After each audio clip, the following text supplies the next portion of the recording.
So, do you think Nigeria is an healthy nation? Are we healthy in Nigeria? And how have Nigerians perceive health literacy from the little work or the huge work for the initiative I've done over the years? Yes, thank you. Is Nigeria a healthy nation? It's sad, but I would say no. Wow.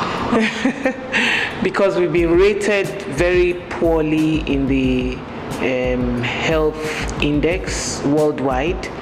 We used to, in fact, there was a time we came second from the bottom. I think a few years ago we rose to 5th or 6th from the bottom, and we were rejoicing. And I said, what's there to rejoice about? There are so many nations, out of about 180 something nations, we were rated 5th or so from the bottom. That's still very low.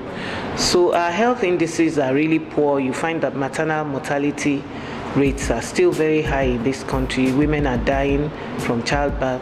Infant mortality is also high. A newborn baby or a baby below age 1 is an infant. And then neonatal mortality, a baby below 6 weeks old, that is also very high. Babies below 6 weeks old dying. So if you look at other indices that you use to measure health, you find out that our health indices are very poor. Apart from that, let's look at how the health system is run in this country. I'm not indicting anyone here. I'm just trying to look at this realistically. Government needs to inject more funding into healthcare. And then the healthcare personnel also need to be more dedicated to the public health system, because what happens today in this country is that you find that there is a kind of liberalized way of working where a person who is a public health employee can also work privately, and it is still the public time that is being used. And so we need to do a bit of numbing within the health system, so that people who operate as practitioners within the health system operate under better discipline that would make them much more visible and available to the teeming public that needs their help. So I would blame the poor health system to both sides of the divide. On the one hand, the government is not injecting enough funds and they are not incentivizing the healthcare practitioners.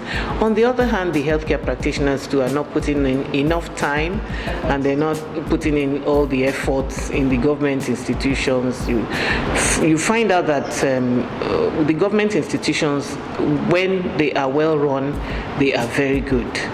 But sometimes you find out that the consultant that needs to attend to a particular case is not around, and it's because that consultant is attending to another case in some private hospital somewhere.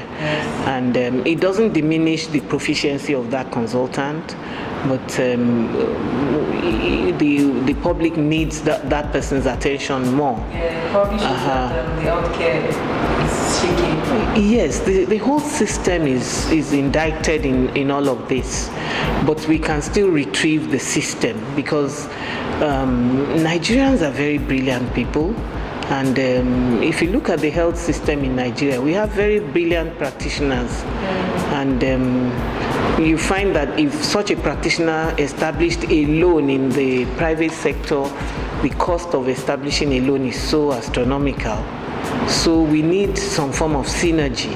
Things like what happens in other countries in the world, where a person could still be an employee of government and could still work in the private health system, but the hours meant for government should be dedicated to government service, and there shouldn't be adulteration.